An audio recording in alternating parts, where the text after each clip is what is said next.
हम लालिमा झा सब श्रेष्ठ के गोड़ लगै छी और छोट के शुभ स्नेह आशीर्वाद साथे चैती दुर्गा महारानी के सबके हार्दिक बधाई।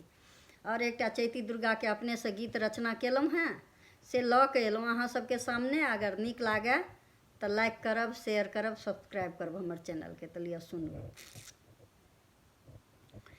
चैत मास शुक्ल पक्ष परिबा मैया एलखिन नहिरा हे हम सपना देखलियै।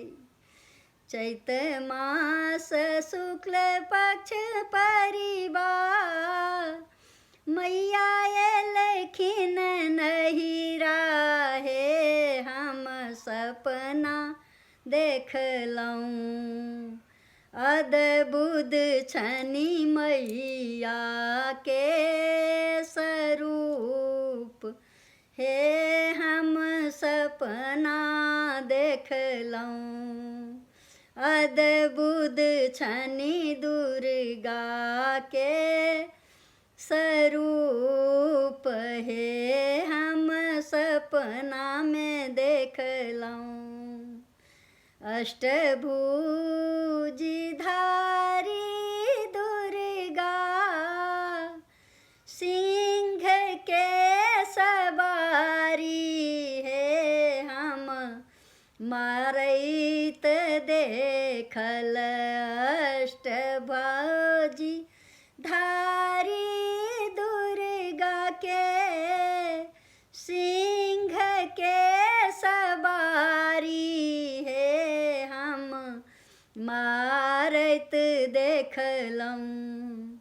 चंड मुंड के मारलनि पकड़ी हे हम मारैत देखल।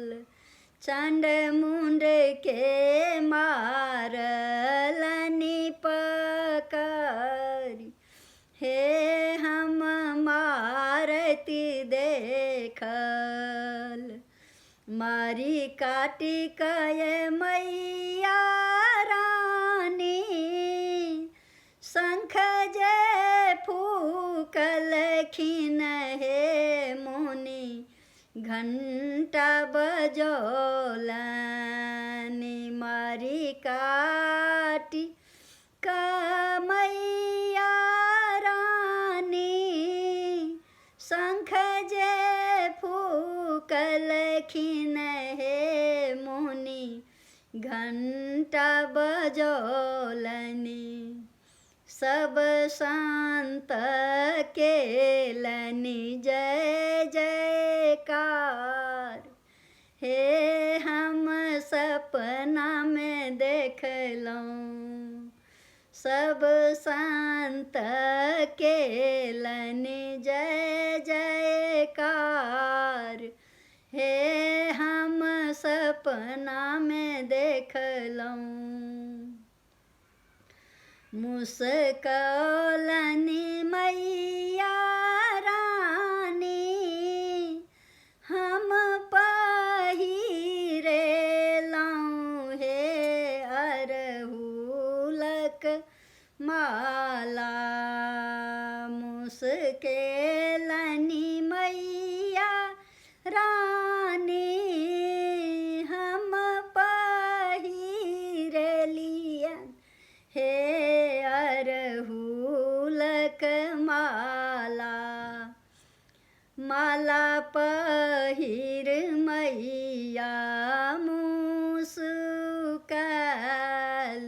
हे छवि देखिते रहलहुँ।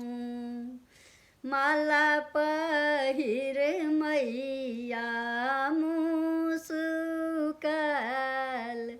हे छवि देखिते रहलहुँ।